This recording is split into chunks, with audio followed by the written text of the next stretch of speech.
Time कितना देख time truck call करे के लिए हमरे को वहाँ सब बच्चा पहुँच गए, फिर सब चला आज को बात कल पढ़ा दो।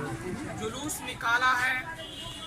इस जुलूस का मकसद ये है कि कल आपने देखा होगा कि 3:30 बजे के करीब पाकिस्तान के कुछ दहशतगर्दों ने वतन अजीज हमारा प्यारा मुल्क हिंदुस्तान, इसके कुछ फौजियों को यानी तकरीबन 40 से ज़्यादा फौजियों को शहीद कर दिया।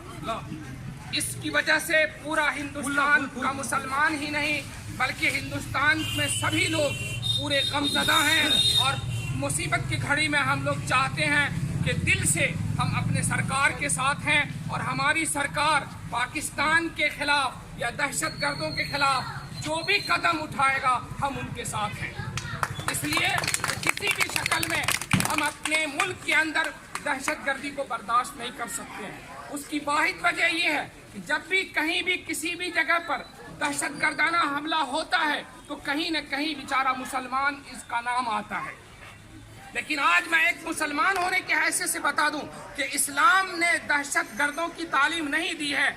इस्लाम वो ऐसा मजहब है जो मुसलमान होगा वो दहशतगर्द नहीं होगा और जो दहशतगर्द होगा वो मुसलमान नहीं होगा।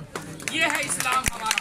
हमारे नबी ने हमें ऐसी तालीम दी है कि हमारे नबी सल्लल्लाहु अलैहि वसल्लम ताइफ से आ रहे हैं, उनके ऊपर दहशतगर्दों ने हमला किया, लहूलुहान कर दिया, खून से लहूलुहान कर दिया। आप एक पेड़ के नीचे बैठ गए, जिब्राइल अमीन आते हैं और कहते हैं हुक्म दीजिए तो दोनों पहाड़ को मिला करके इस बस्ती वालों को कुचल दिया जाए। लेकिन मेरे नबी ने दुआएं दी हैं और कहा है कि हम जो है किसी भी शक्ल में इसको बर्दाश्त नहीं करेंगे कि मेरे उम्मती, मेरा कोई भी आदमी जो है वो मुसीबत में गिरफ्तार हो। तो आज उसका उम्मती या मुसलमान किस तरह ये बर्दाश्त कर सकता है कि कोई भी मुसलमान नहीं बल्कि किसी इंसान का खून हो। मुसलमान होना काफ़ी नहीं, इंसान का अगर खून बहता है तो हम सबको उतना ही तकलीफ है जितना मेरे भाई का खून बहेगा। इसलिए ये चीज़ को समझ लें, चाहे वो पाकिस्तान हो चाहे वो कश्मीरी दहशतगर्द हो। और याद रखिए आज़ादी दहशतगर्दी से नहीं मिलती है, आज़ादी लड़ाई से नहीं मिलती है। जिस तरह से हमारे जवानों को शहीद कर दिया गया, और ये मैं कह सकता हूँ कि किसी भी शक्ल में इस्लाम ने इसकी इजाज़त नहीं दी है कि पीठ पीछे उसको भोंका जाए या पीठ पीछे उस पर हमला कर दिया जाए। अगर उन दहशतगर्दों में हिम्मत है तो हमारी फौज के सामने आए और मुकाबला करे। अगर वो जीत जाए, कामयाब हो जाए तो हम उसके साथ हैं। लेकिन कभी भी हमारे फौज का सामने से कोई मुकाबला नहीं कर सकता।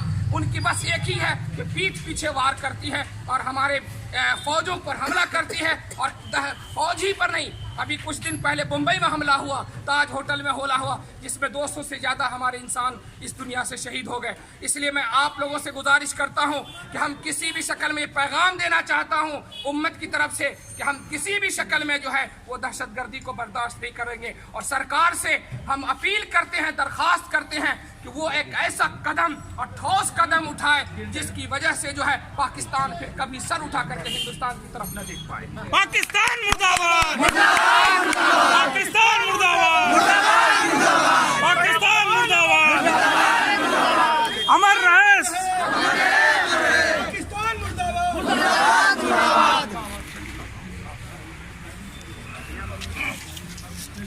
प्रमुख साहब, प्रमुख आइए इधर आइए, 2-4 लफ्ज़ आप भी बोलिए।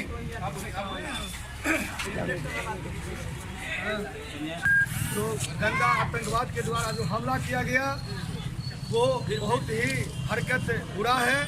और मैं भारत सरकार के शासक से, प्रशासक से और उनसे अनुरोध करेंगे कि इसका बदला पाकिस्तान से ले और तमाम मुल्क के लोग, हिंदू, मुस्लिम, सिख, ईसाई उनके साथ देने के लिए तैयार है।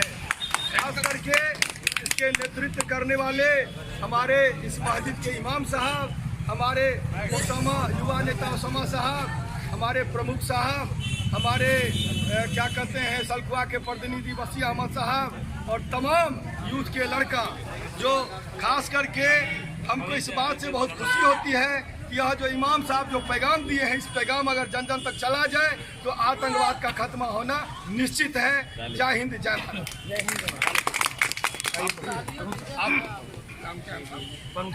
प्रमुख सबसे पहले मैं हमारे जो साथ में सारे क्रांतिकारी नौजवान और हमारे मस्जिद के इमाम साहब ने हमारे जितने सैनिकों की शहादत हुई है, उसके लिए हम लोग पूरे देश हिंदू मुसलमान सब लोग एक साथ हैं।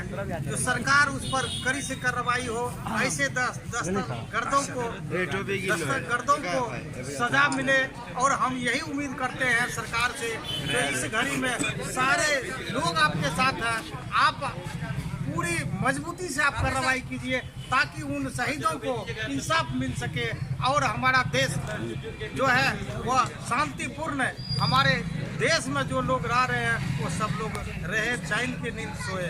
मैं यही कह करके मैं इस नौजवान से हमारे रानीबाग के इमाम साहब, प्रमुख साहब, पसंदिया वसी साहब, सभी लोगों का मैं बहुत बहुत शुक्रगुजार हूँ। आज ये घटना हुआ है, कल ही हुआ है, और ये बहुत ही ऐसा घटना है कि जिसके बारे में हम लोग सोच नहीं सकते हैं।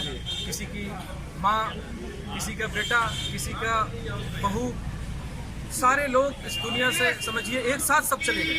किसी का बेटा नहीं गया, सबका परिवार में से कोई ना कोई एक आदमी चला गया, और ये बहुत ही सोचने वाली बात है। हम लोग आज किस दौर में जी रहे हैं, हमें आगे बढ़ना चाहिए, सरकार के साथ कदम से कदम मिलाना चाहिए। हमारे आदरणीय प्रधानमंत्री श्री नरेंद्र मोदी जी के साथ कदम से कदम मिला करके इस घड़ी में आगे बढ़ करके इसको लड़ाई को खत्म करना चाहिए, आतंकवाद को। मैं भारत देश के 4 सिपाही, हिंदू, मुस्लिम, सिख, ईसाई, सब आपस में भाई भाई। तो दोस्तों, इसी बात पर मुझे एक शेर याद आ गया, आप लोग खास तवज्जो दें कि लड़ू में ऐसी शान से की तेग गनगना उठे। दोस्तों, लड़ू में ऐसी शान से की तेग गनगना उठे, अब मरू में ऐसी शान से की मेरा मौत मुस्कुरा उठे।